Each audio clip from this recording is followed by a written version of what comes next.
안녕하세요. 오늘은 신명기 34장입니다. 마지막 장이죠. 모세의 죽음에 대해 나와 있습니다. 모세가 죽기 전에 자기가 가고 싶었던 하지만 가지 못하는 가나안 땅을 바라보는 장면이 나오고요.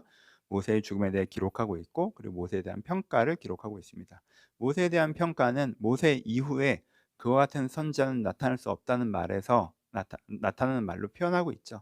그 얼마나 위대한 사람이었는지 얘기하는 거죠. 이스라엘 역사는 이제 시작인데, 그리고 수많은 선지자들이 세워질 것이지만 누구도 모세와 같을 수 없다라고 모세의 위대함을 얘기합니다. 모세의 위대함의 두 가지를 언급하고 있죠. 하나는 그가 얼마나 깊은 은혜를 받았는지, 하나님과 얼굴과 마주하면서 본 그가 누구보다 깊은 은혜를 받은 사람이었다고 얘기하고요. 그가 살았던 삶을 얘기하면서 그가 하나님의 권능을 받아서 하나님의 뜻대로 이루어난, 하나님의 뜻대로 살아간 그 삶을 그의 위대함으로, 그의 은혜와 그의 삶을 그의 위대함으로 언급하고 있습니다. 묵상해 볼 부분들은 되게 많겠죠. 일단 본문 자체에서 얘기하고 있는 것은 두 가지 대비를 할 수 있습니다. 여러분, 결과로 본다면 모세는 실패한 것처럼 보이기도 하죠. 그렇죠? 자기가 그토록 원했던 걸 이루지 못했잖아요. 결국 그 땅을 이루어낸 위대한 업적은 여호수아에게 넘어갑니다. 근데 모세라는 사람에 대해서 뭐라고 얘기해요? 역사상 가장 위대한 선지자라고 얘기하죠. 가장 위대한 사람이라고 얘기하죠. 선지자로서 가장 위대한 선지자라고 얘기하죠. 그럼 이 인물은 성공한 사람인가요? 실패한 사람인가요? 성공한 사람이죠. 그건 우리가 근데 뭘 던져져요?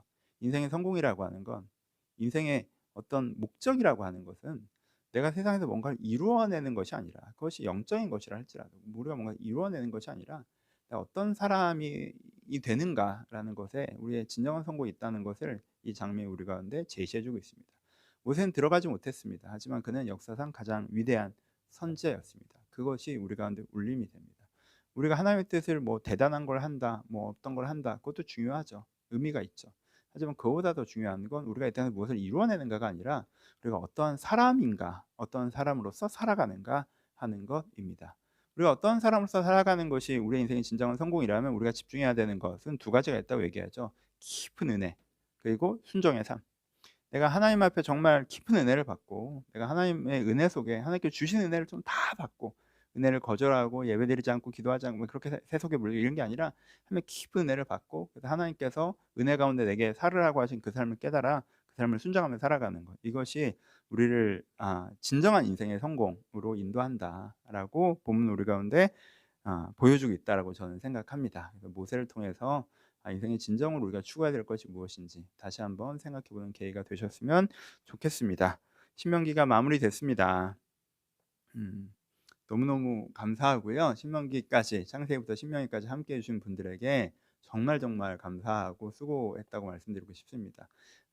그냥 말을 좀 붙이면 제 개인적인 목회적 사명 중에 하나는 모세오경을 가르치는 것이라고 저는 개인적으로 가지고 있습니다. 그게 제 사명 중에 큰 사명입니다. 그래서 제가 개척을 시작하고 나서도 이 모세오경 성경 공부를 했었고, 성경 전체를 가르치는 사명이지만 모세오경을 특별히 제가 더 많이 강조하고요.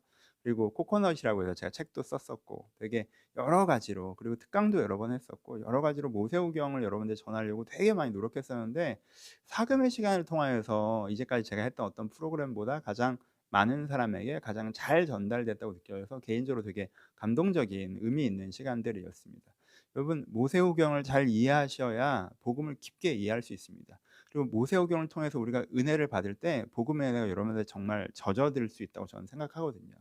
그러니까 사복음서 이전에 이 오경을 충분히 숙지하고 사복음서로 갈 때 우리 안에 복음의 은혜가 정말 말씀을 통해서 전달되는 복음의 은혜가 넘칠 수 있다고 생각해서 여러분들이 정말 잘하셨다라고 말씀드리고, 감사하다고 말씀드리고, 혹 미진한 부분이 있다면 꼭 다시, 놓치셨던 부분들이 있다면 꼭 다시 좀 보셨으면 좋겠고, 이번에 공부를 다 하셨다라고 할지라도 여러분 그냥 공부를 지나가지 마시고 오경이 여러분들 젖어들 수 있도록, 스며들 수 있도록 자주 관심 갖고 보시고, 또 다음 기회에 또 보시고, 그렇게 하시면서 오경 성경 공부, 오경의 은혜, 오경의 말씀 여러분들 꼭 젖어 들어갔으면 좋겠다 하는 소망을 나누어 봅니다. 그동안 너무 수고하셨고요. 저도 수고했고요. 저한테도 수고했다라고 한마디 해주시면 좋겠습니다. 광고 안 하던 거 하죠. 이제 다음 주부터 여호수아서 시작하는데, 교회 여호수아서 코코넛 책, 이루어져야 하는 이런 책이 예전에 제가 만들었던 책이 있습니다. 이 책은 좀 더 도움이 되실 수도 있을 것 같아서 추천드립니다. 필요하신 분들은 연락 주셨으면 좋겠습니다. 정말 정말 수고하셨습니다. 저희 행복하고 아름다운 시간이었습니다. 여호수아서에서 다시 만나겠습니다. 감사합니다.